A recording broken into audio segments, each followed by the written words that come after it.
चरणारविन्दं प्रीयतां नमः श्रीशास्तां शिवार्पणमस्तु शिवाजै इदं नमः श्रीशास्तां जगदम्बार्पणमस्तु अम्बा प्रियतां नमः हर ओं तत्तत् हर ओं तत्तत् हर ओं तत्तत् पुरुषरायेश्वर महादेव की जय श्री त्र्यंबे मातु की जय सत्य सनातन वैदिक धर्म की जय ओम नमः पार्वती पतये शिव हर हर हर महादेव शंभो श्री महाकालेश्वर भगवान की जय।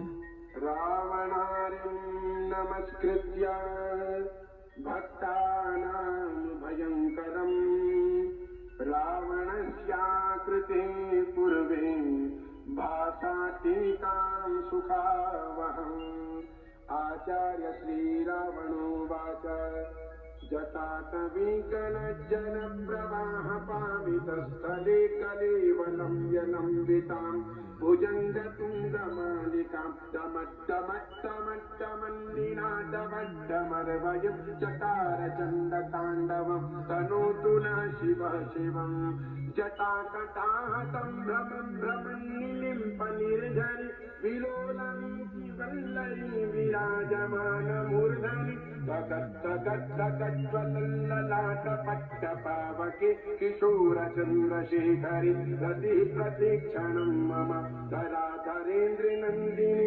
विलासबन्धुबन्धुर पुरद्दिगन्तसन्तति प्रमोदमानमानसे कृपाकटाक्षधोरणि निरुद्ध दुर्धरापदि क्वचित् दिगम्बरे मनु विनोदमेतु वस्तुनि जटाभुजङ्गपिण्डलस्फुरत्फणामणि प्रभा कदम्ब कुङ्कुमाद्रवा प्रलिप्ता दिग्वधूमुखे मदान्धसिन्दूरस्फुरत्वगुत्तरीयमेदुरे मनो विनोदमद्भुतं बिभर्तु भूतभर्तरि सहस्रलोचन प्रभिज्य शेषलेखशेखरा प्रसूरिधूलिधोरणि विधूसरान्विपीठभु भुजङ्गराजमालगा निपद्धजातजूतक श्रियैरागजागतं चपूरबन्धुशेखर ललाटचत्वरज्वलद्धनञ्जय स्फुलिङ्गभा निपीत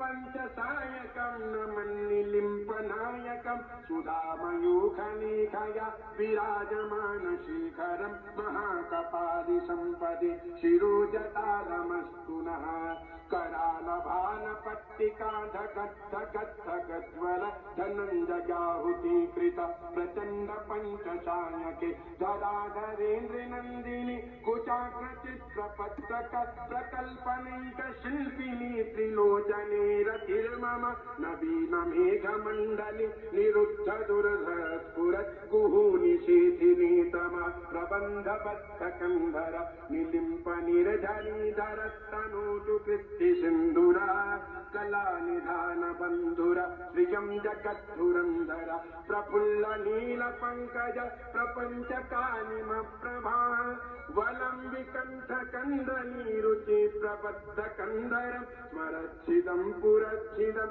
भवच्छिदं मखच्छिदं गजच्छिदान्धकच्छिदं समन्तकच्छिदं भजे अखर्व सर्वमङ्गल कलाकदम्बमञ्जरि रसप्रवाह माधुरि विजृम्भणा मधुव्रतं स्मरान्तकं पुरान्तकं भवान्तकं मखान्तकं गजान्तकान्धकान्तकं समन्तकान्तकं भजे जगत्वदा भ्रमि भ्रम भ्रमद्भुजङ्गमश्वसत् द्विनिर्गमक्रमस्फुरत्करालभालः व्यवात् धिमिद्धिमिद्धिमिध्वनन् मृदङ्गतुङ्गमङ्गल ध्वनिक्रम प्रवर्धित प्रचण्डताण्डवः शिव दृशद्विचित्रतल्पयोर्भुजङ्गमौक्तिकस्रजोः करिष्ठरत्नलोष्टयो सुहृद्विपक्षपक्षयो श्रीनारविन्दुचक्षुषु प्रजामही महेन्द्रयो समप्रवर्तिकः कदा सदाशिवं भजाम्यहं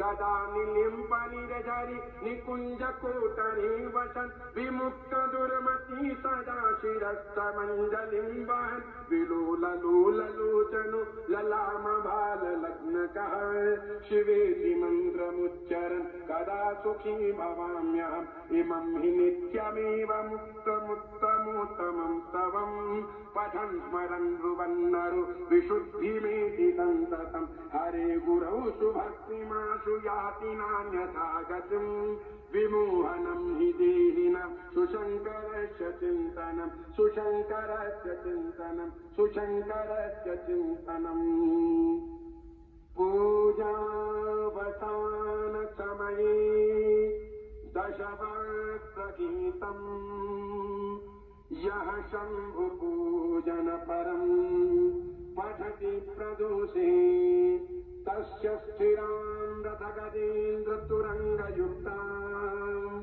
लक्ष्मीं सदैव सुमुखीं प्रददाति शम्भुः। अनेन कृतेन अद्य दिने प्रातःकालवेलायाम् आचार्य श्रीरावणकृतेन श्रीशिवताण्डवस्तोत्रपाठाख्येन कर्मणाधीश्वर भवानी शंकर महारुद्र महामृत्युंजय श्री भगवत्केदारेश्वर चरणारविन्दं प्रियन्तान्नमः। श्री साष्टांग शिवार्पणमस्तु। अम्बा प्रियन्तान्नमः। हर ओं तत्सत्। हर ओं तत्सत्। हर ओं तत्सत्।